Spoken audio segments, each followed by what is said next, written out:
बिस्मिल्लाहिर्रहमानिर्रहीम। हमने अपने लास्ट सेक्शन में यूनिट नंबर 10 के सबक को खत्म किया था। हमने उसके टेक्स्ट को ट्रांसलेशन के साथ पढ़ा था, सारी चीज़ों को समझ लिया था कि हमारे यूनिट के अंदर क्या कुछ है। सही है, उसमें टेक्नोलॉजी के हवाले से बहुत सारी बातें की गई थी, वो सारी चीज़ें हमने डिस्कस की थी। तो उम्मीद है कि जब इससे लोग क्वेश्चन आएगा या फिर अपेयरिंग का क्वेश्चन आएगा इस यूनिट से, तो आप लोग उसको आसानी हल कर पाएंगे। अब हम बढ़ते हैं इस यूनिट के एक्सरसाइज की जानिब, जिसमें हमारे पास है phrases and clauses. Phrases and clauses English grammar में बहुत अहमियत रखते हैं, सेंटेंस स्ट्रक्चर में इनका बहुत बड़ा रोल होता है। हम इनको तफसीलन स्टडी करेंगे, हम समझने की कोशिश करेंगे कि फ्रेज की क्या खुसूसियात होती है और क्लॉज की क्या खुसूसियात हमारे पास होती है। सबसे पहले हम फ्रेज की डेफिनेशन लिखवाते हैं कि what is a phrase. Question ये है, व्हाट इज फ्रेज।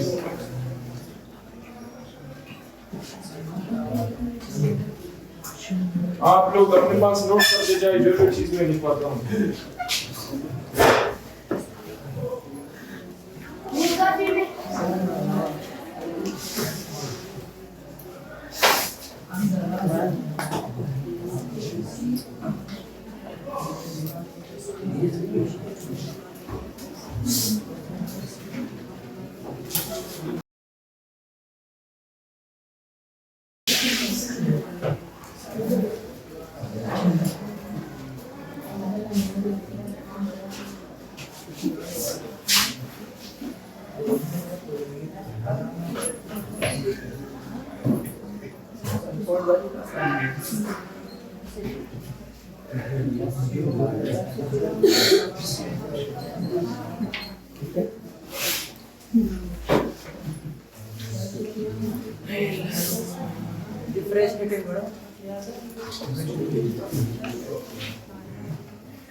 अच्छा, तो सबसे पहले हमारे पास फ्रेज की डेफिनेशन है कि फ्रेज किसे कहते हैं। आप लोग इसको समझने की कोशिश करें, फिर देखें। A phrase is a group of words that give some meaning but not a complete meaning. इसका मतलब ये है कि फ्रेज ऐसे अल्फाजों का मजमुआ है, ऐसे अल्फाजों से जुड़कर बना है कि जो हमें मानी तो देते हैं लेकिन पूरे मानी नहीं देते। ये तो हो गया इसकी आम अल्फाज में डेफिनेशन। लेकिन ये क्यों मानी फराहम नहीं करते? क्योंकि इसमें it does not have both subject and verb together. एक फ्रेज में हमारे पास सब्जेक्ट और वर्ब टुगेदर या एक साथ नहीं आते। सही है, फ्रेज के अंदर हमारे पास सब्जेक्ट और वर्ब की कॉम्बिनेशन नहीं होती। वर्ब्स हमारे पास होते हैं लेकिन हमारे पास वर्ब नहीं होता। हम आगे इनकी एग्जांपल्स लिखवाते हैं। ये मैंने आसान से आसान तर किया है ताकि आप लोगों को समझ आ सके। फ्रेजेस की जो एक्चुअल डेफिनेशन है, जिसमें हमारे पास वर्ब्स आते हैं, जिसमें हमारे पास जेरेंड्स आते हैं, वो सारी चीजें अगर हम डिस्कस करेंगे तो आप लोग कंफ्यूज हो जाओगे। सही है, तो इसको मैंने बहुत आसान किया है, आप लोग इसको समझने की कोशिश करें। सब्जेक्ट और वर्ब की कॉम्बिनेशन हमारे पास नहीं होती। सही है ना। अब मैं एग्जांपल लिखवाता हूँ, उसमें हम डिस्कस करते हैं कि किधर जो है तो सब्जेक्ट और वर्ब की कॉम्बिनेशन हमारे पास मौजूद नहीं है। एग्जांपल लिख लें अपने पास।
अच्छा, ये जो हमारे पास 3 एग्जांपल्स हैं, इसके अलावा और भी बहुत सारे एग्जांपल्स हैं, लेकिन अगर आप लोग इसके कांसेप्ट को क्लियर कर लें तो आप बहुत सारे एग्जांपल्स खुद से भी बना सकते हैं। सबसे पहला जो हमारे पास एग्जांपल है इन द गार्डन, ये जो एग्जांपल है इसमें हमारे पास इन जो है तो ये प्रीपोजिशन है, दी हमारे पास आर्टिकल है और गार्डन हमारे पास ऑब्जेक्ट है। सही है, ऑब्जेक्ट इसको कहते हैं या नाउन आप कह लेते, सही है ना, ऑब्जेक्ट की जगह हम नाउन कह लेते हैं।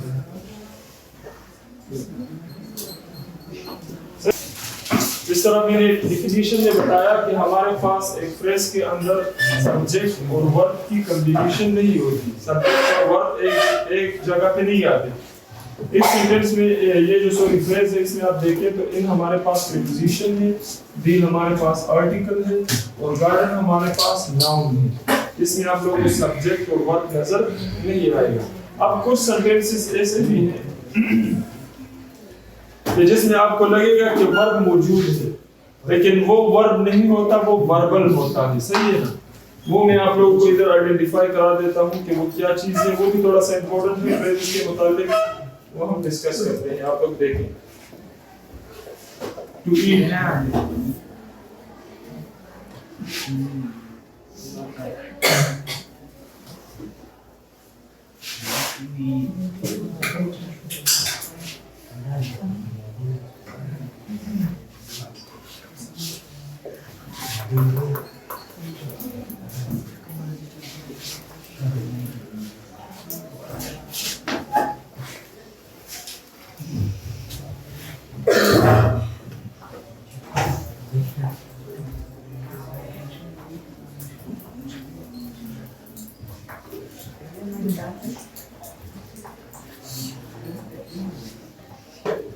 अच्छा इधर आप थोड़ा सा ध्यान दें, ये जो सेंटेंस है टू ईट आइसक्रीम, जब भी हमारे पास वर्ब से पहले टू आता है तो उसको हम वर्ब नहीं कहते, समझ आ रहा है, वो हमारे पास होता है वर्बल, ये एज अ नाउन काम करता है। सही है ना, इसको हम एज अ नाउन इस्तेमाल करते हैं।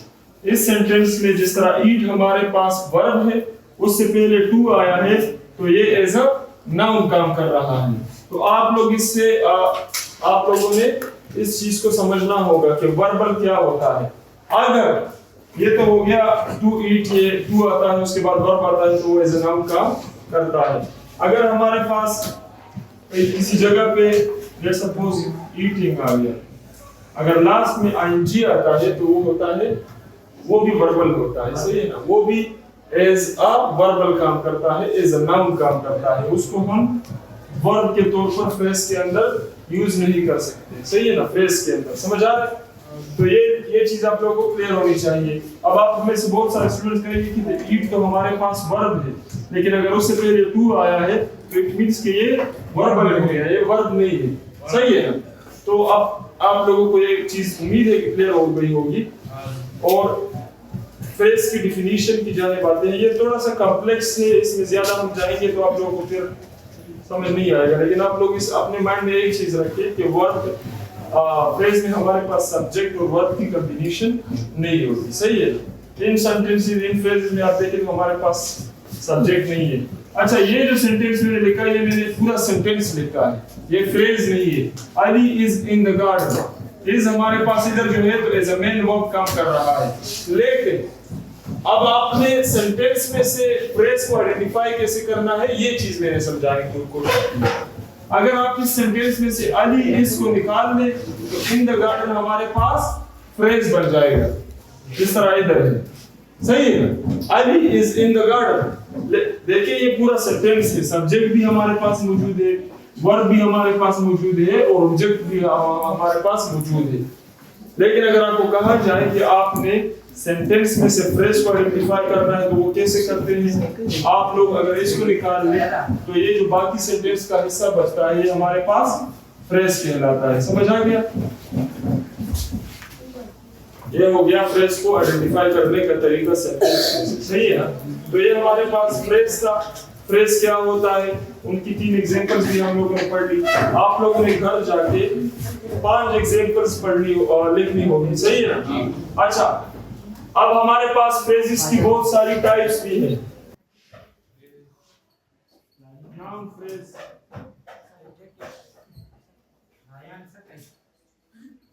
एडजेक्टिव फ्रेज, एडवर्ब फ्रेज,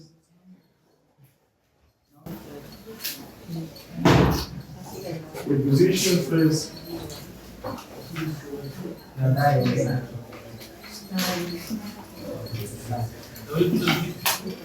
ये हमारे पास फ्रेजेस की टाइप्स हैं, सही है ना। तो ये जो सारी टाइप्स हैं, इनके आप लोगों ने 3-3 एग्जांपल्स लिखने होंगे। मैंने आप लोगों को आसान कर दिया है कि फ्रेज क्या होता है और उसकी 3 एग्जांपल्स क्या है, लेकिन नाउन फ्रेज क्या होता है, जब पहले नाउन आता है और उसके बाद कुछ अल्फाज आते हैं उसको हम नाउन फ्रेज कहते हैं। एडजेक्टिव, जब वो एडजेक्टिव फ्रेज कहते हैं जब आगे नाउन हो और उसको एक्सप्लेन किया गया हो कि he is a rich person, something like that, सही है ना। he is a rich person या the principal is a good manner person, something like that।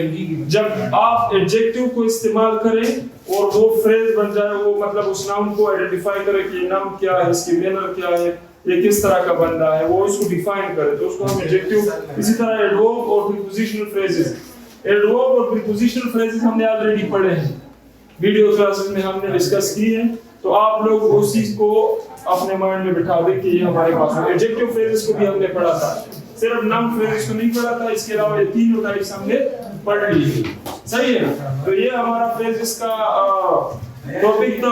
अब हम क्लोजेस को डिस्कस करते हैं कि क्लोज क्या होता है। हमने अपने लास्ट क्लास में, आप लोगों को याद होगा, सेंटेंस स्ट्रक्चर में क्लोज को पढ़ा था कि क्लोज की हमारे पास 2 टाइप्स होती है, डिपेंडेंट क्लोज और इंडिपेंडेंट क्लोज। वो सारी चीजें हमने डिस्कस की थी, लेकिन आज फिर से वो टॉपिक आपके बुक में आया है, तो हम उसको फिर से डिस्कस करते हैं। अच्छा, फ्रेंड्स को डिस्कस करने के बाद हम बढ़ते हैं क्लोजेस की जानिब। फिर से आप लोगों को बता दूं कि ये जो फ्रेजेस हैं, इनकी टाइप्स को हमने पढ़ लिया है, सारे टाइप्स को हमने पीछे पढ़ा है। जब हम एडजेक्टिव डिस्कस करते थे तो उसके साथ एडजेक्टिव फ्रेजेस को भी पढ़ा था, एडवर्ब के साथ एडवर्ब फ्रेजेस को भी पढ़ा था, सही है ना। उसके बाद हमारे पास ये जो प्रीपोजिशन था, इसको भी हमने पढ़ा था, उसके साथ हमने प्रीपोजिशनल फ्रेजेस को भी पढ़ा था। इस वजह से मैंने हर टाइप को इधर एक्सप्लेन नहीं किया, बस मैंने जनरली बता दिया कि फ्रेज क्या होता है, उसकी एग्जांपल्स कौन-कौन से हैं, सही है ना। बस आम बात यह है कि फ्रेज में हमारे पास सब्जेक्ट और वर्ब की कॉम्बिनेशन नहीं होती, और एग्जांपल्स कौन-कौन सी वो भी बता दी मैंने। टाइप्स कौन-कौन सी है वो हमने ऑलरेडी डिस्कस की है। आप लोगों का होमवर्क ये है कि आप लोगों ने 5-5 एग्जांपल्स उन टाइप्स की लिखनी होगी, सही है ना। समझ आ गया, ये आप लोगों को क्लियर होना चाहिए। अब हम बढ़ते हैं what is a clause. Clause की जाने बढ़ते हैं। सबसे पहले लिखते हैं व्हाट, ये क्लॉज भी हमने पढ़ा था लास्ट क्लास में, लेकिन फिर से डिस्कस करते हैं। What is a clause, CLO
अच्छा, फिर ये क्लोज की जो डेफिनेशन है ये हम पढ़ते हैं। सबसे पहले a clause is also a group of words but it has a subject and a verb. Sometimes it gives complete meaning, sometimes it doesn't. सही है। क्लोज हमारे पास, ये भी हमारे पास अल्फाजों का मजमूआ होता है, लेकिन इसमें और फ्रेज में डिफरेंस ये है कि फ्रेज में हमारे पास सब्जेक्ट और वर्ब नहीं होता और क्लॉज में हमारे पास सब्जेक्ट भी होता है और वर्ब भी होता है। और ये जो है तो हमें कभी कभार फुल मीनिंग भी कन्वे कर पाते हैं और कभी कभार फुल मीनिंग कन्वे नहीं कर पाते। डिपेंडेंट और इंडिपेंडेंट क्लॉजेस हमने पढ़ा था कि कौन सा हमें पूरे मानी फराहम कर सकते हैं, कौन से हमें नहीं कर सकते, वो चीज हमने पढ़ ली थी। सही है। तो ये जो कह रहे हैं कि it gives complete, sometimes it gives complete meaning, sometimes it doesn't. तो इसका मतलब वही है कि डिपेंडेंट क्लॉजेस जो होती है वो हमें मुकम्मल मानी दे सकती है और डिपेंडेंट क्लॉजेस को दूसरे क्लॉज की जरूरत होती है तो वो पूरे मानी फराहम नहीं कर सकते। क्लॉज हो गया हमारे पास, उसका डेफिनेशन क्लियर। आप लोग एग्जांपल्स अपने पास लिखवाएं। लिख एग्जांपल्स सब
हमने क्लॉज की डिफिनीशन पढ़ ली। हमने ये समझा कि क्लॉज क्या होता है हमारे पास। जैसे कि मैंने बताया कि क्लॉज के अंदर हमारे पास सब्जेक्ट और वर्ब का कॉम्बिनेशन होता है। इसके अलावा हम आगे देखते हैं एग्जांपल्स को। सबसे पहले आप पहले एग्जांपल को देखेंगे। अली हमारे पास सब्जेक्ट हो गया, स्प्लेइंग हमारे पास वर्ब हो गया और क्रिकेट हमारे पास ऑब्जेक्ट हो गया। तो अगर ये सेंटेंस आप ये लफ्ज अगर आप इससे हटा देंगे तो भी ये हमें सब्जेक्ट और वर्ब की कॉम्बिनेशन दे रही है। सही है। तो ये हमारे पास क्या हो गया? क्लॉज। सही है। सब्जेक्ट और वर्ब की कॉम्बिनेशन जब आती है तो उसको हम क्या कहते हैं? Clause. When Ali is playing, when हमारे पास कंजंक्शन आ गया, अली हमारे पास सब्जेक्ट आ गया, स्प्लिंग वर्ब और क्रिकेट ऑब्जेक्ट। अगर इसको आप मिटा दीजिए तो ये जो है तो हमें सब्जेक्ट और वर्ब की कॉम्बिनेशन प्राप्त कर रही है। सही है। तो ये जो मैंने आप लोगों को एग्जांपल्स लिखे हैं इसमें हमारे पास सब्जेक्ट वर्ब और ऑब्जेक्ट की कॉम्बिनेशन है। ये मैंने इस वजह से लिखे हैं कि ताकि हम इसमें से क्लॉज को आइडेंटिफाई कर सकें। क्लॉज इसमें से Ali is playing, ये हमारे पास क्लोज हो गया। When Ali is playing, ये हमारे पास एक और क्लोज हो गया। सही। तो आप लोगों ने इसी तरह 5 और एग्जांपल्स लिखनी होंगी। कल इंशाल्लाह मैं कोशिश करूंगा। और ये जो क्लोजेस हैं ये क्लोजेस को मैंने ज्यादा तफसील इस वजह से डिस्कस नहीं किया क्योंकि हमने इस पे already last class unit number 9 में हमने सारी चीजें इसके बारे में पढ़ी कि क्लोज क्या होता है। सही। तो ये हमारे पास क्लॉजेस और फ्रेजेस का जो लेक्चर था वो इधर आके खत्म होता है और इंशाल्लाह हम अगले लेक्चर में यूनिट नंबर 11 को स्टार्ट करेंगे।